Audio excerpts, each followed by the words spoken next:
Ustaz, mengapa Allah ciptakan Dajjal? Mengapa Allah ciptakan syaitan? Mengapa Allah ciptakan iblis?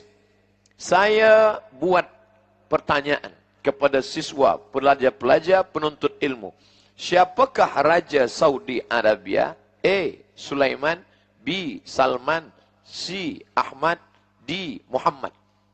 Maka pelajar akan menjawab satu di antara empat. Dia kena pilih. Maka dia akan pilih Salman bin Abdul Aziz. Mengapa saya buat Sulaiman? Mengapa saya buat Ahmad? Mengapa saya buat Muhammad? Sebab saya nak uji pelajar saya. Boleh tak ia membezakan mana yang raja sebenar, mana yang bukan, mana yang memimpin Saudi Arabia, mana yang bukan. Maka makna daripada Allah ciptakan Dajjal supaya manusia lulus daripada ujian, membezakan mana yang hak, mana yang batil. Maka datang syaitan, la'atiyannahum min baini aydihim, aku akan datang dari hadapan, wa min khalfihim, dari belakang, wa an aymanihim, dari kanan, wa an syama'ilihim, dari kiri, fala tajidu aktsarahum syakirin. Dia datang, dia goda manusia, tapi manusia juga diberikan kekuatan. Wa nafsi wa ma sawwaha, demi jiwa dan penciptaannya, fa alhamaha fujuraha, Allah berikan jalan fujur, jalan tak baik, jalan batil. Wa taqwaha, Allah berikan jalan takwa. Manakala kita mendapat maklumat bahawa malam ini akan ada tazkirah di masjid yang kita muliakan, kita banggakan, maka dalam hati kita berfikir, datang atau tidak datang, dengar atau tidak dengar, hadir atau tidak hadir. Tapi seorang hamba melawan hawa nafsunya, melawan keinginannya. Kata syaitan, duduklah engkau, tenanglah engkau. Tapi malaikat berbisik, datanglah engkau. Bila engkau hadir di majlis ilmu, majtama'a qaumun fi baitin min buyutillah, sekelompok hamba berkumpul di rumah Allah, yatsluna kitab Allah, membaca ayat-ayat Allah, wa yatadarasunahu fima bainahum, mengkaji isinya. Duduk berkumpul di rumah Allah, membaca ayat-ayat Allah, mengkaji isinya. 3 yang dilakukan manusia, 4 balasan Allah Subhanahu wa taala.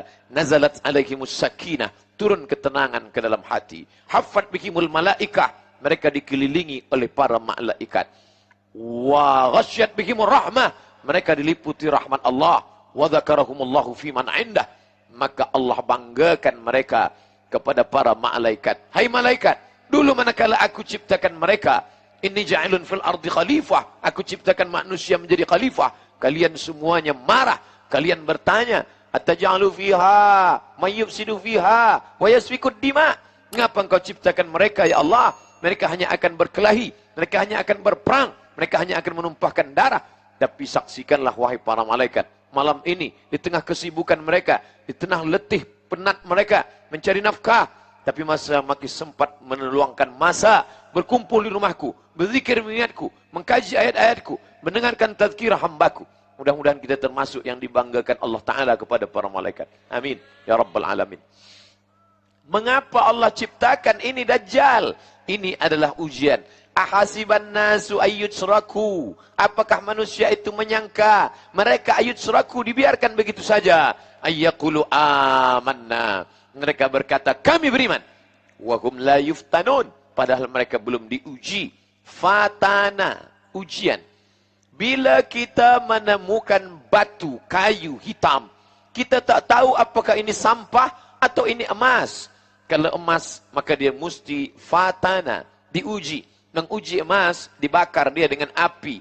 Manakala kita bakar dengan api yang amat sangat panas, meleleh, hilang hitamnya, tampak cahayanya, berarti dia emas.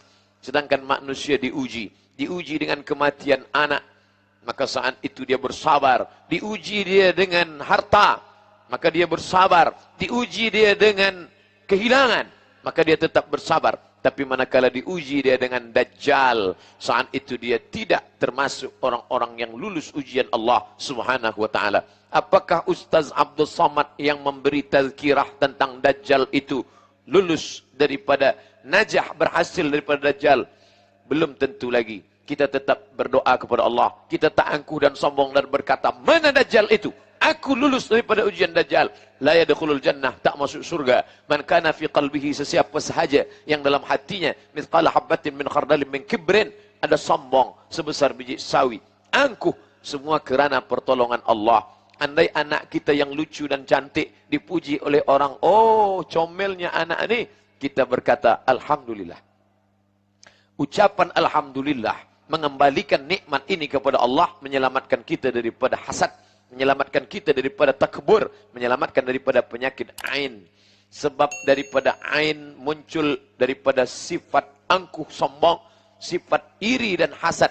Maka manakala datang pujian Allah, Masya Allah, ini luar biasa, ini hebat, kita berkata Allahu Akbar. Kerana ada yang lebih besar daripada nikmat ini. Siapa dia? Allah. Balikkanlah segala sesuatu kepada Allah untuk menyelamatkan.